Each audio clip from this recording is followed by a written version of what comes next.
सावधान, दादर स्टेशन बाहेर होतीये प्रवाशांची लूट। हात चलाकी करून प्रवाशांना फसवतायत टॅक्सी ड्रायव्हर। दररोज घातला जातोय हजारो रुपयांचा गंडा। प्रवाशांनो, जागे रहा।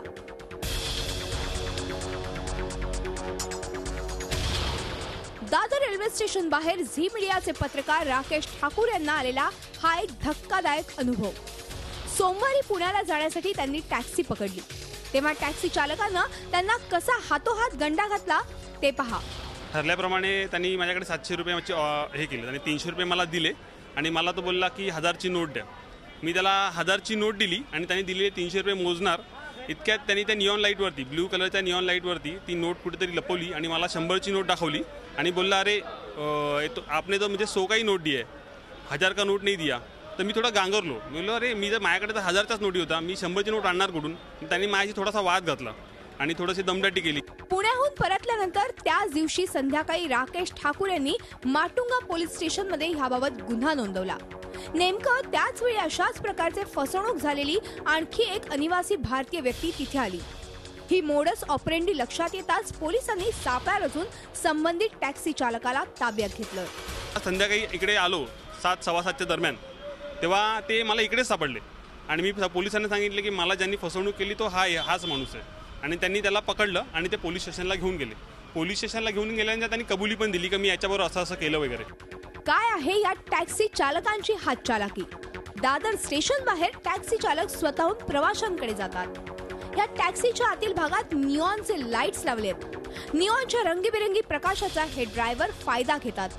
तुम्ही 500 किंवा 1000 रुपयाची नोट दिल्यास हात चालाकी करून ती नोट बदलली जाते आणि तुम्ही फक्त 100 रुपयाचीच नोट दिल्याचं भासवलं जातं। तुम्ही कितीही सांगितलं तरीही हे ड्रायव्हर ऐकत नाहीत, उलट इतर ड्रायव्हरच्या मदतीनं प्रवाशांवर दादागिरी करतात। या प्रकरणी पोलिसांनी 3 आरोपींना ताब्यात घेतलं असून आता दादर पूर्व रेल्वे स्टेशन बाहेर पोलिसांनी पाहणी सुरू केलेली आहे।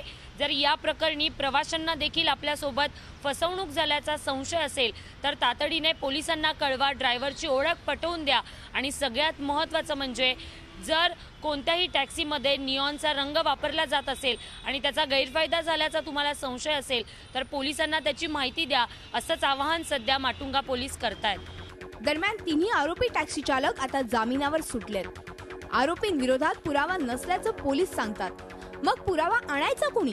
आरटीओ आणि पोलिसांना चुकवून टॅक्सी चालकांचं हे रॅकेट सुरू आहे का? प्रवाशांना आवाहन करणारे पोलीस दाखल केलेल्या गुन्ह्याबाबत पुढे काय कारवाई करणार? या सगळ्या प्रश्नांची उत्तरं आता पोलिसांनाच द्यावी लागणार आहेत। पोलिसांनी हातपाय गाळले तर दाद मागायची तरी कुणाकडे? दीपाली जगताप पाटील, झी मीडिया, मुंबई। दरम्यान दादरवरून टॅक्सीने प्रवास करताना काय काळजी घ्यायला हवी ते पाहूया। शक्यतो टॅक्सीत बसण्याआधी लांब पल्ल्याचं भाडं ठरवून घ्या। टॅक्सीतल्या निऑन लाईट्स मध्ये किंवा अंधारात भाडं देऊ नका।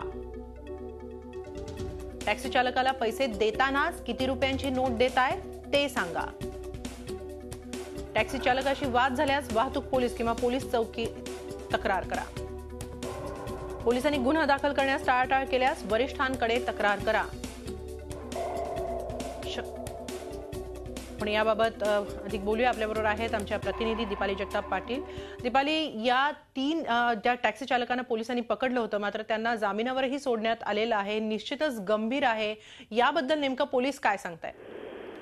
हिमाली, जेव्हा आज आपण माटुंगा पोलीस स्टेशन मध्ये गेलो होतो आणि त्यांच्याशी या सगळ्या प्रकरणाबाबत आपण माहिती घेतली तेव्हा एकतर कोणताही पोलीस अधिकारी कॅमेऱ्यासमोर बोलायला तयार नव्हता। दुसरी गोष्ट म्हणजे त्यांनी आपल्याला केवळ माहिती दिली, त्या आधारे हे जे 3 आरोपी आहेत ते आता जामिनावर सुटलेले आहेत। मात्र जर हे संपूर्ण रॅकेट जे आहे ते समोर आणायचं असेल तर अधिकाधिक प्रवाशांच्या तक्रारी पोलीस स्टेशनमध्ये येणं गरजेचं आहे असं तिथल्या पोलीस इन्स्पेक्टरने आपल्याला माहिती दिली। पण प्रश्न हा उपस्थित होतो की ज्याची तक्रार झालेली आहे, ज्याची FIR दाखल झालेली आहे, त्याचं पुढे काय होईल, त्याबाबत पोलीस चौकशी करतील का? आणि हे असं खुलेआमपणे सुरू आहे, त्यामुळे पोलिसांवर तरी विश्वास कसा ठेवायचा असा प्रश्न प्रवाशांच्या मध्ये आहे। त्यामुळे नक्कीच प्रवाशांनी आता पुढे यायला हवं आणि याविषयी जर त्यांना असा काही अनुभव असेल तर नक्कीच पोलिसांमध्ये तक्रार करायला हवी। बरोबर आहे. प्रवाशांनीच आता अधिक जागरूक राहणं गरजेचं आहे. धन्यवाद दीपाली, आपण दिलेल्या या सविस्तर माहितीबद्दल. झी 24 तास रहा एक पाऊल पुढे.